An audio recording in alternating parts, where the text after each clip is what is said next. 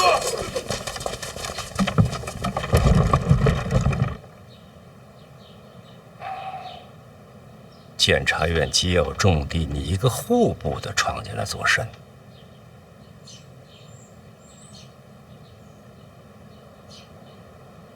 说了吧。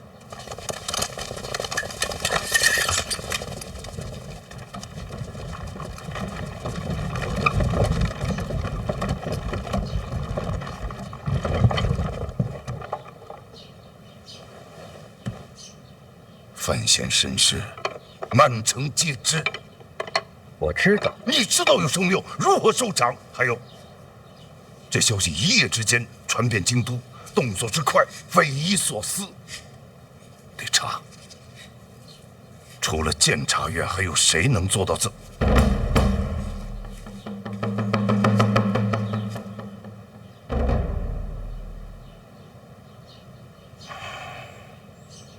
是你们。准确的讲，应该到午时之后，消息才可以传遍京都。陛下的意思？这种事只有陛下点头。为什么？范闲舍身救驾，陛下感动，那就把他往绝路推。臣子变皇子，那是升迁。范闲身世藏这么多年，不就是为了他安全吗？叶青梅这3个字代表什么？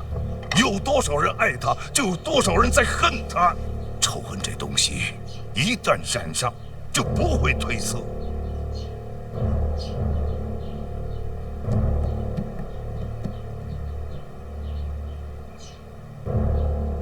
我知道。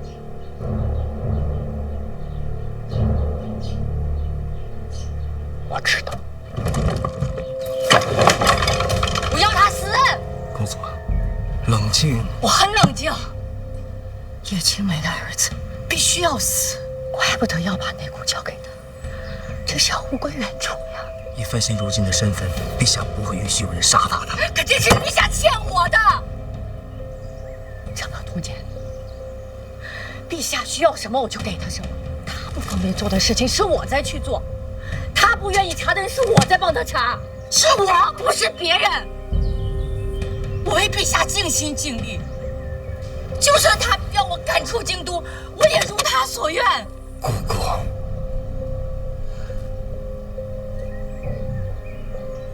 这还没有完。就算我人不在京都，我依旧是陛下手中的利刃。他想飞翔，我就要袁宏道配合他。飞翔不是姑姑的意思。我为什么要飞翔？我和那个姓林的早就两清，是他想飞翔，要不然我也不会让袁宏道在姓林的身边那么多年。是我这么多年，陛下要我做什么我就做什么。可是他现在依然要那个女人的儿子把内裤从我手中夺走。没有这次，我不管陛下怎么想，我就是要范闲死。范闲在宫里，你想怎么杀他？是我的广信宫吗？是啊。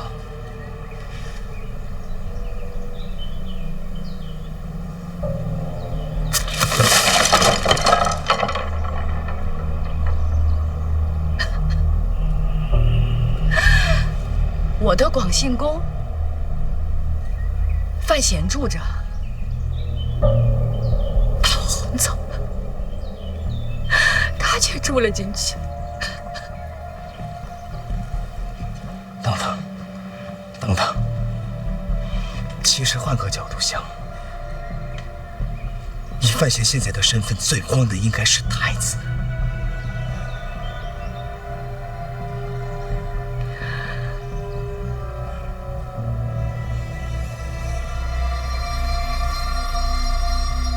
你让他死。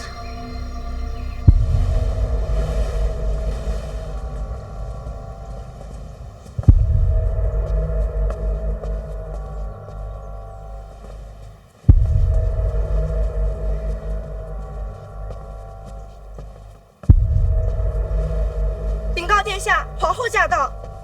你们这帮蠢货，为何不早禀报？是我不让他们声张，怎么不欢迎我来看你吗？母后，儿臣恭迎母后。都下去吧。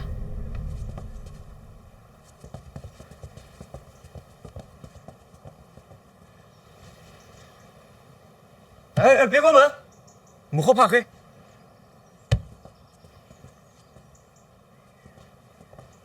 母后许久未出寝宫，是不是这次慌了？范闲的事儿你听说了吗？我正要去找您呢。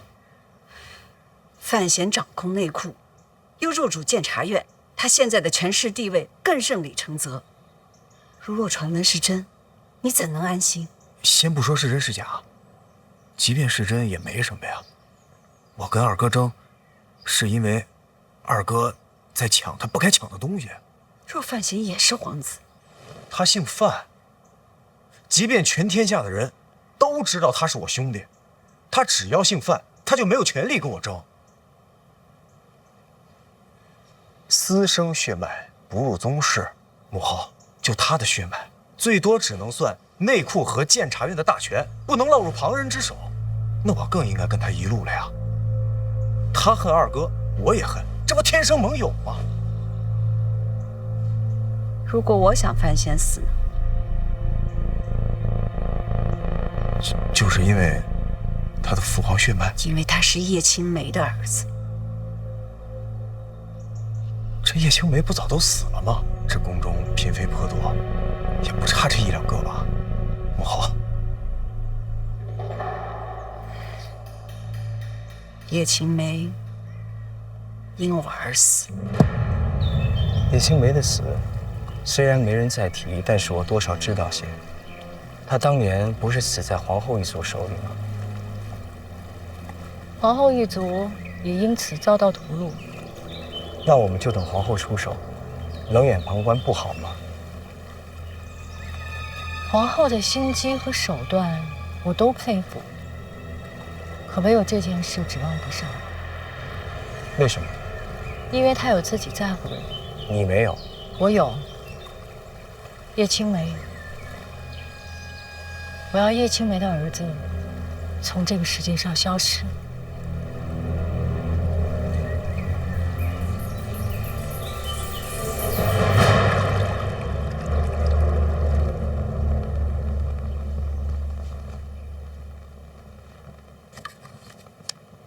也就是说，杀叶青梅是您的族人所为，并非您亲自杀她。没错。那当年的族人都被他们残杀殆尽了，一夜之间，全族尽灭。那这事儿就算是过去了呀。过去了。那一夜，黑旗满城搜捕，甚至杀进皇宫，闯入寝殿。我想拦着，但是没用。他们在我面前撞翻灯火，让宫女遮住我的双眼，只有至亲临死的哀嚎在我耳边回响。灯火炬灭，乌云遮月，哪怕天那么黑，哪怕我的双眼被遮，但我还是看得见，全都是血，到处都是血。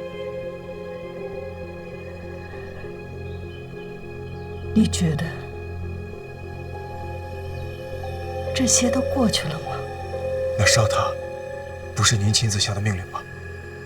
重要吗？那这事儿就等于跟您没关系啊。对了，知道这件事的人应该不多吧？很少。那就更安全了。行凶者死了，往事烟消云散，那我完全可以跟范闲同仇敌忾，一起对付二哥了。凶手已死，烟消云散，可他们是我的家人，也是你的家人。可若是范闲发现了此事，和我反目成仇了，怎么办呢？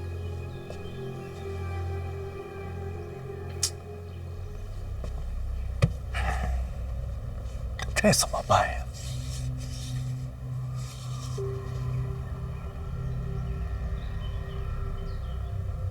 母后，要不然您去跟范闲认个错。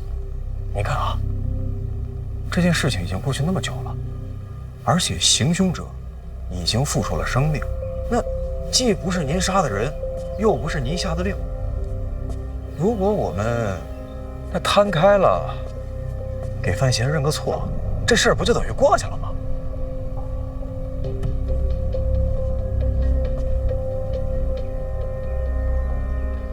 你说什么？你让我给他认错？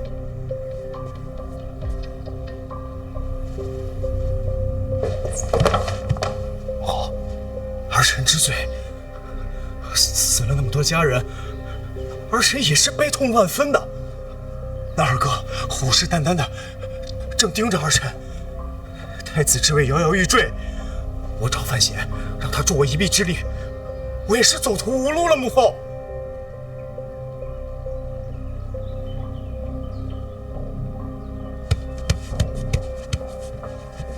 好，你相信我，有朝一日，如果真的到了那天，我一定会亲手杀了范闲的，为咱们家人报仇。不是您从小教育我，说成大事者必须忍字当先吗？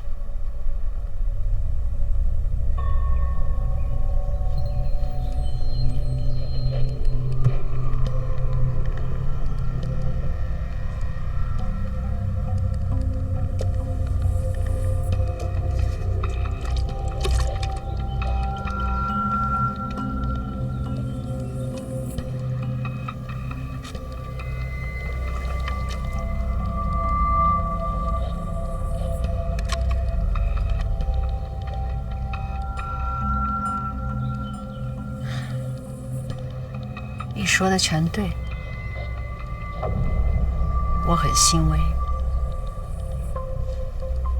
原来你才是最像他的那一个。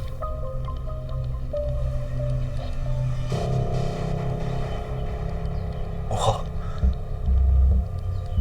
儿臣这些话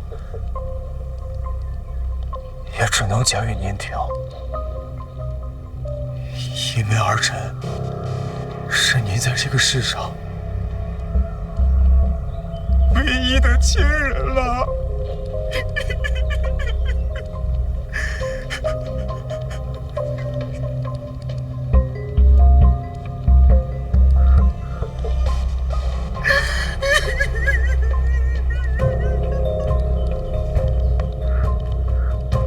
好，你想要的都如你愿。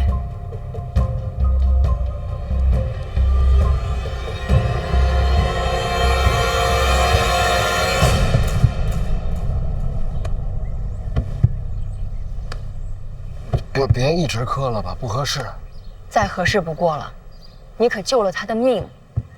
那也没必要磕这么重吧。没事儿，他自己愿意。自从你救了他，程平天天提起你呢。对了，你伤口还疼吗？啊，没事了。哎，晕了。没事，歇会儿还能咳。这婉儿和若若呢？怎么没见呀？啊，若若啊，让太医拉去教医术了。你可真行，这开膛破肚那本事，这你也传出去？医术本就是救人。那婉儿呢？回家取些衣服啊，我想着还要在这儿住一些时间，顺便把轮椅也带来。轮椅家里也有。之前装病的时候，陈院长送的。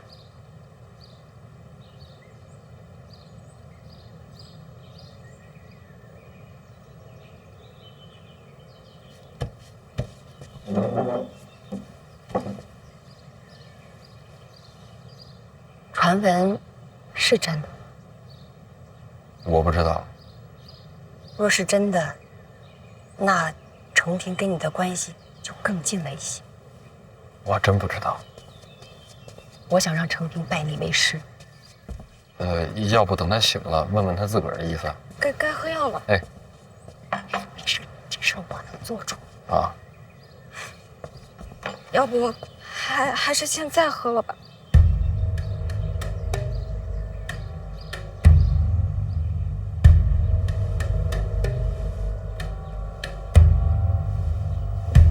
干嘛非得下毒啊？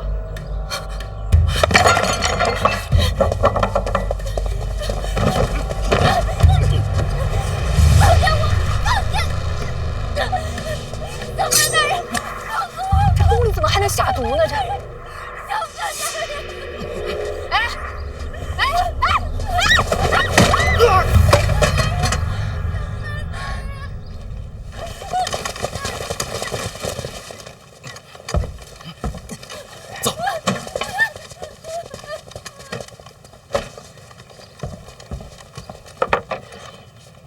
怎么是你啊？宫点被贬，我临时顶一下，你安心养伤。刺客我来打。今儿可不止这两个，动手行刺的都是在广兴宫行走多年的熟人作案。我会把广兴宫的人彻底换一遍，行刺的事情也会告知父皇，定会给你个交代。多谢。要不要叫太医？啊？没事，他这还没磕完呢。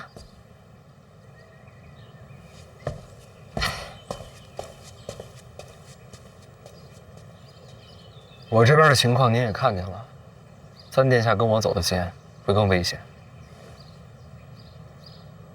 你看啊，现在这朝堂上上下下，唯一能保护他的就只有你了。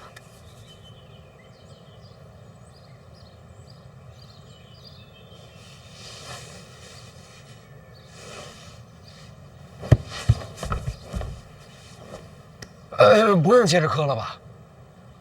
拜师心一定要诚，我们俩说好的，磕晕了算。刚才已经晕了，这不是醒了吗？醒了就不能算。您就不心疼自己儿子？为母则刚。再使点劲儿，我没听见响。陛下口谕，京都的人太多了，鱼龙混杂，是该筛一筛了。麻烦一问，怎么个筛法？请二殿下仔仔细细查一查府内上下是否有不该在京的人，若有，便立刻遣送离京。那还用筛吗？直接点我的名儿不就得了？公公放心，我一定认真筛查。口谕一传，老奴告辞了。公公好走。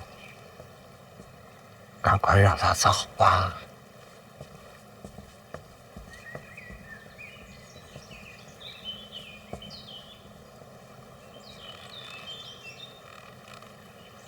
姑姑，杀范闲可不是儿戏啊！不是我杀的。广兴宫动手那些都是跟随你多年的，虽然审完都说自发，没人信啊。我会蠢到用那些宫女太监吗？再说，我知道范闲是学毒的，我还对他用毒。那会是谁？我是疯，又不是蠢。你意思是皇后指使的？这事儿不对啊！皇后杀人怎么如此儿戏？不好猜，我也懒得猜。姑姑，如今陛下逼你回信阳，打算如何应对啊？范闲要接手内库，必须要掌控3大坊，他一定会去江南。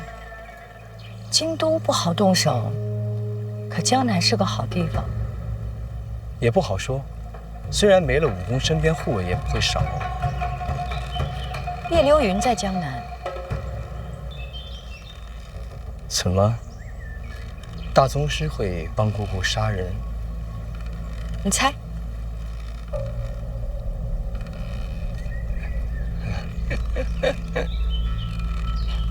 姑姑，你我联盟这么久，到底对我藏了多少秘密啊？姑姑这是打算亲自去江南等范闲？姑姑今日便乖乖的回信阳。范闲若在江南发生任何事，都跟姑姑没有关系。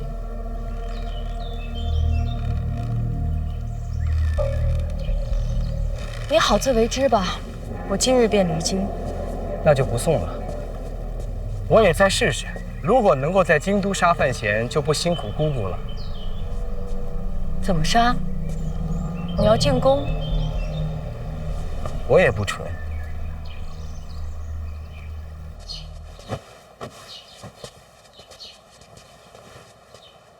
姨娘，不用再装了，这些就够了。休养几天，很快就回来了。这可说不准。婉儿，范闲身世的传闻你该听说了吧？听说了。你说他会不会就此留在宫里不回来了？他一定会回来。你意思是，他身世传闻是假的？真假我不知道，但其实也没那么重要。傻孩子，这怎么能不重要呢？大婚时，我们是在范府拜的父母高堂，他姓范这件事不会变。你怎么知道？他跟你说过？不用说，我了解范闲，他一定会这么选。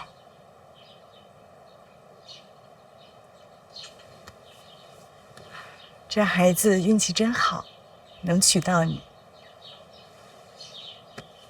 是我运气好，才能遇见他。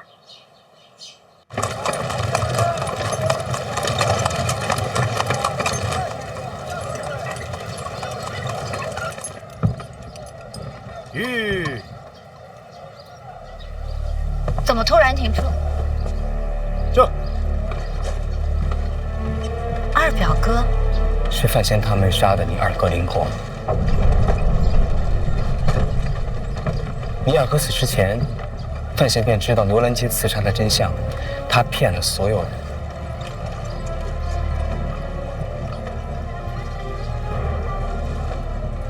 请下车。灵儿也知道。你若不信，可以叫灵儿来当面对质。便知真假。你何时知道的消息？有段时间了。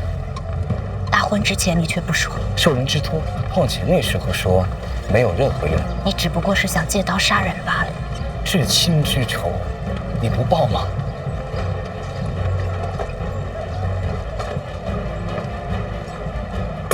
婉儿，你忘了吗？你姓连。停车！吁！让！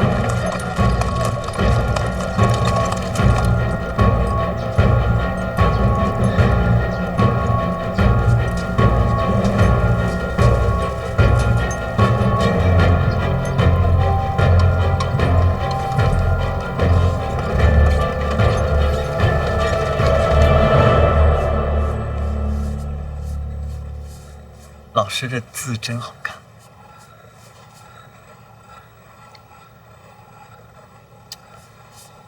倒也不用硬夸。哦，谨遵老师教诲。不用这么多礼数。一日为师，终身为父，怎能不敬？这背篓都乱。话说回来，我也不知道有什么可教你的。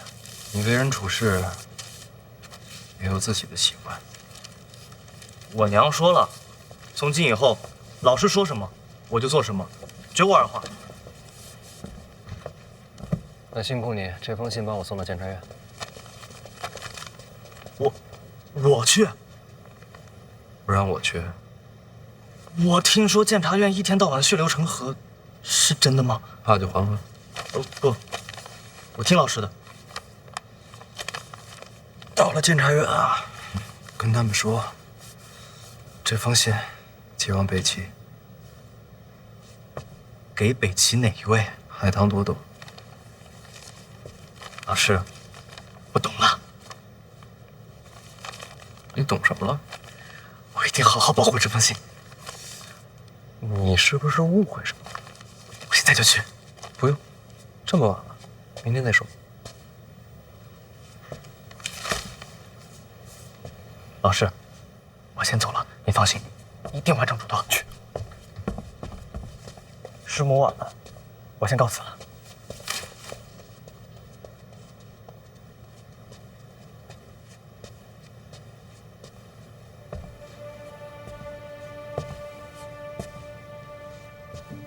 完成什么嘱托？托监察院寄信给海棠朵朵。